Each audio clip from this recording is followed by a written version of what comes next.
One of the features that I love the most is the synchro steer, which is trademarked to the Cub Cadet. It's been just over 12 months owning ZT1 Ultima. I'm going to go through a list of things I like and things I don't like. Before this one, I actually had a Rover Rancher, which was a great little mower that didn't have a great turning. So I've got a lot of trees I want to mow around. I was specifically looking for a zero turn. What put me off about traditional zero turn was the lap bars. The Twin 679cc, which is a powerhouse. The actual frame on this mower is approximately 2 inches wide, 2 inch by 2 inch. And gotta say, it's as strong as nails. It's not going anywhere. There's no flex at all. I think it's really well built. The build quality is actually excellent. And you can see the frame goes all the way around.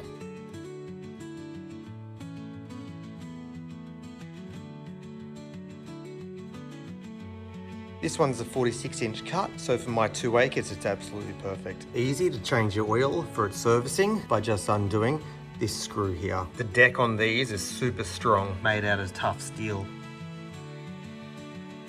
Very convenient forwards and reverse. A real standout to me is the adjustable steering wheel, quite easily adjusted to wherever is the most comfortable for you. You'll notice the seat is also fully adjustable.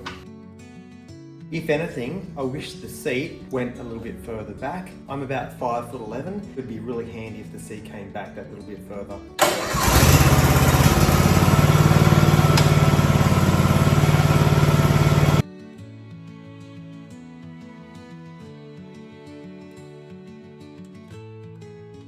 Quite a large fuel tank. This easily does 2 acres. I would even suggest it could do 3 acres without refilling. Just plug your hose in here, turn on your machine, it washes itself. Here's the cutting height adjustment. Simply put your foot on the pedal, push down, come back, adjust it down to your cutting height desired, which ours is always a 2, and then let the cutting blade down. What I would recommend though is keeping it on 4 while you're getting around the humps and bumps in your backyard. Keep the blades nice and high.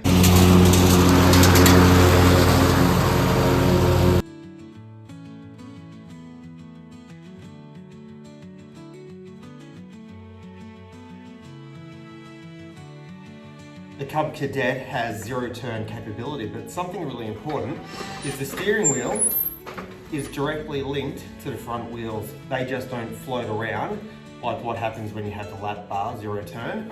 These actually lock in to steep slopes when cutting sideways, so you don't have the tendency of floating downhill. In fact, they say that you can go on a slope of 20 degrees, which is quite a slope, and not want to drift sideways, which is extremely important. What happens when you do turn the steering wheels, the trademarked synchro steer connects up with the back wheels and adjusts the speed of which they turn, so you get that traditional zero turn effect.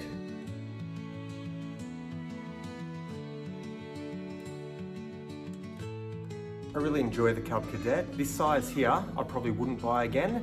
I would recommend it. However, what I would actually do next time is go the next size up. It's got a bigger motor, got the Kawasaki motor in the next size up from this one. It's also got the bigger cut to it as well. So this one currently has a 2-blade setup. The next one up has 3 blades, which I think is really important to get the job done faster. Although I've got to say, the cut quality of this one across a big area is absolutely beautiful. I think it's also worth mentioning that I tend to pull around an aerator at certain times of years, one of those spike rollers, and this one doesn't have any issues at all with pulling that around and mowing at the same time, which cuts a lot of time down. Whereas the Rover that I had previously would overheat and the actual transmission would make a whirring noise, which I knew wasn't good for it. So I didn't do it very often, whereas this, I could do it every single time I mowed and it wouldn't worry it at all, which is great. Not that I'm going to do that, but it does have that stronger capability.